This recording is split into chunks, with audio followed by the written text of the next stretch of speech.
दोस्तों, जो पांचों वीटो धारक देश हैं वे बरसों पुरानी नीतियों के साथ अब दुनिया पर राज करेंगे तो यह अब संभव नहीं है, क्योंकि भारत, ऑस्ट्रेलिया और ब्राजील जैसे ताकतवर देश भी इस दुनिया में रहते हैं और यह देश अब पीछे हटने वालों में नहीं। या तो पांचों का वीटो रद्द होगा या फिर भारत, ऑस्ट्रेलिया जैसे देशों को वीटो मिलेगा।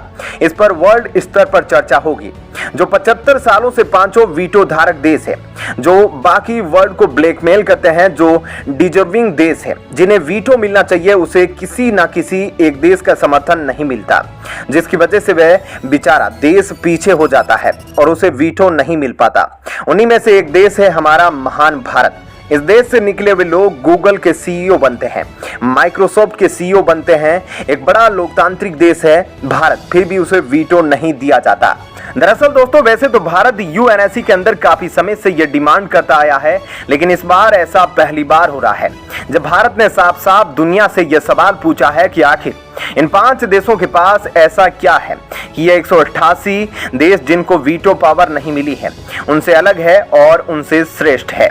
ये 5 देश आपस में ऐसे लड़ते हैं कि यूएन इनकी वजह से कुछ भी काम ठीक से नहीं कर पा रहा है और इनकी प्रभावशीलता यूएन में काफी ज्यादा है। और इस बात से पता चलता है कि चीन और रूस, इन दोनों देशों का नाम बदलने हैं। चीन का नाम आज भी ताइवान रिपब्लिक ऑफ चाइना कहा जाता है और चीन के राष्ट्रपति ने जो कुर्सी ली हुई है उसका नाम भी ताइवान रिपब्लिक ऑफ चाइना है। सेम यही केस रूस के साथ है। उसकी सीट का नाम यूएसएसआर है और वह उसे चेंज नहीं करने दे रहा। ऐसे में यह बात बताती है कि ये पांचों देश कभी भी सहमति पर नहीं पहुंच पाते और एक तरीके से पूरी दुनिया के लिए यह मिलकर ब्लैकमेल करने का काम करते हैं, क्योंकि जब यूएनएससी और यूएन नाम नहीं बदल सकते आपसी सहमति से, हम उनसे क्या उम्मीद रख सकते हैं कि वे दुनिया की परेशानियों का समाधान निकालेंगे। और सबसे बड़ी बात जो भारत ने कही है वह यही है दोस्तों कि कोई भी बड़ा इंस्टीट्यूशन है, मान लो कि यूएन है, वह मिटेगा नहीं, लेकिन धीरे धीरे करके यह खत्म होता चला जाएगा और इसकी वैल्यू घटती जा रही है, जो कि बिल्कुल गलत हो रहा है। अगर भारत की बात की जाए तो भारत दुनिया में सबसे ज्यादा आबादी वाला देश है।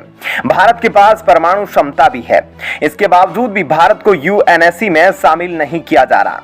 ऐसे में भारत की तरफ से साफ साफ कहा गया है कि अगर भारत को वीटो नहीं दिया जा रहा है तो फिर उन 5 देशों को क्यों दिया जा रहा है, और ऐसे में उन 5 देशों का भी वीटो रद्द किया जाना चाहिए। ऐसा जल्द से जल्द किया जाना चाहिए।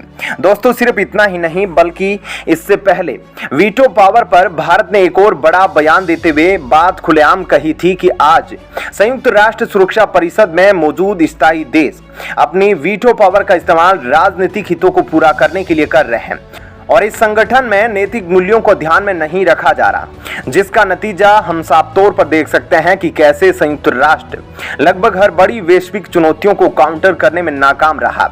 चाहे हम फूड क्राइसिस की बात करें या एनर्जी क्राइसिस की बात कर ले या फिर यूक्रेन वार की, यूनाइटेड नेशन ने हर जगह काफी खराब परफॉर्मेंस दिखाई है, जिसकी वजह से अब अधिकतर देशों का भरोसा इस संगठन से उठ चुका है। और यही वजह है कि भारत अब इस बात को पूरी तरह से साफ कर चुका है कि संयुक्त राष्ट्र सुरक्षा परिषद में रिफॉर्म होना चाहिए और यह भी जरूरी है कि यह सभी बदलाव हर देश को बराबर रिप्रेजेंटेशन और पावर देते हो, क्योंकि सिर्फ तभी हम इन्हें सही मान सकते हैं। और यही वजह है कि आजकल भारत के बयान मौजूदा अस्थायी सदस्यों को काफी परेशान कर रहे हैं। दोस्तों, ऐसे में इस खबर के बारे में आपकी क्या राय है, हमें कमेंट करके जरूर बताएं। और अब आपको बताते हैं ऐसी ही एक और बड़ी खबर। दोस्तों, जहां एक तरफ रूस यूक्रेन के साथ युद्ध को लेकर अमेरिका से काफी ज्यादा खफा है, इसी बीच अब कुछ ऐसा हुआ जिसने अमेरिका के होश उड़ा दिए। बता दें कि हाल ही में एक विमान जिसमें भारतीय लोगों के साथ साथ अमेरिकी नागरिक भी सवार थे, उसे रूस में उतार दिया गया। इस दौरान भारत के साथ साथ अमेरिका भी काफी ज्यादा टेंशन में आ गया। ऐसे में क्या है पूरी खबर और रूस ने उस विमान के साथ क्या कुछ किया, इस बारे में अब आपको थोड़ा डिटेल में बताते हैं। बता दें कि अमेरिका काफी घबरा गया था क्योंकि भारतीय एयर इंडिया का विमान उतर गया था रूस के अंदर। किसी तकनीकी खराबी की वजह से दिल्ली और अमेरिका के बीच उड़ने वाला एयर इंडिया विमान को रूस में इमरजेंसी लैंडिंग करनी पड़ी थी। और मामला ऐसा हो गया था कि एक तरफ भारत टेंशन में था तो दूसरी तरफ अमेरिका भी काफी टेंशन में था कि कहीं उसके अमेरिकी नागरिकों के साथ रूस कुछ कर ना दे, क्योंकि अमेरिका रूस को अपना सबसे बड़ा दुश्मन मानता है और ऐसे में अमेरिका के अंदर भी खलबली मची थी। अब जब भारतीय विमान वहां उतरा तो काफी टेंशन वाला माहौल बन गया। टेंशन वाला माहौल बनने का सबसे बड़ा कारण है कि रूस और यूक्रेन में युद्ध चल रहा है और रूस के कई इलाकों पर अब ड्रोन से हमले शुरू हो गए हैं। हाल ही में रूस की राजधानी मॉस्को में भी ड्रोन से हमले किए गए थे। जब यह विमान खराब हुआ तब टेंशन वाली बात यह थी कि कथित तौर पर रूस ने यूक्रेन का डैम उड़ा दिया था। इसका मतलब यह होता है कि यूक्रेन भी बदला लेने के लिए कोई बड़ी कार्रवाई कर सकता है। इन सब के बीच रूस इस वक्त काफी ज्यादा नाराज है अमेरिका से। रूस ने अब सीधे अमेरिका को दोष देना शुरू कर दिया है। इस युद्ध के पीछे अगर कोई खड़ा है तो यह युद्ध लंबा खींच रहा है और इसके लिए अमेरिका जिम्मेदार है। वैसे डैम के पानी से काफी ज्यादा विनाश फैला हुआ है। कहा जा रहा है कि यूक्रेन का एक शहर का बड़ा हिस्सा जलमग्न हो गया और लोगों को वहां से भागना पड़ रहा है। ऐसे में जितनी हानि हुई उसके बारे में अभी कहना मुश्किल है और कुछ दिन बाद ही इस बारे में अच्छे से पता चल पाएगा कि इस पानी की तबाही से कितने लोग मारे गए और कितने लोगों को वहां से छोड़कर जाना पड़ा। जबकि इस बारे में रूस का कहना है कि यह हमला हमने नहीं किया, यह यूक्रेन ने खुद किया है, क्योंकि अगर हम हमला करेंगे तो क्रीमिया में पानी नहीं मिलेगा, तो हम ऐसा क्यों करेंगे जिससे हमें हानि हो।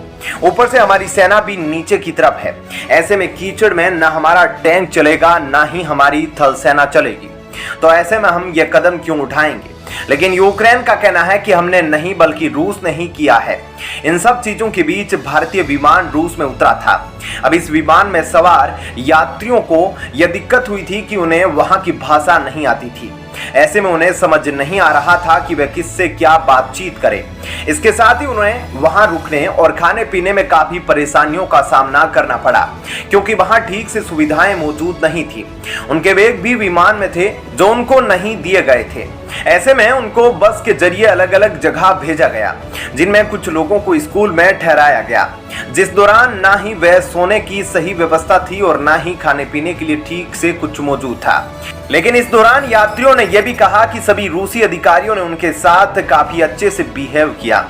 इसके बाद मुंबई से एक नया प्लेन भेजा गया, जिसमें रवाना होकर यह सभी यात्री ठीक ठाक अमेरिका पहुंच गए और इसके बाद जाकर अमेरिका को चैन मिला।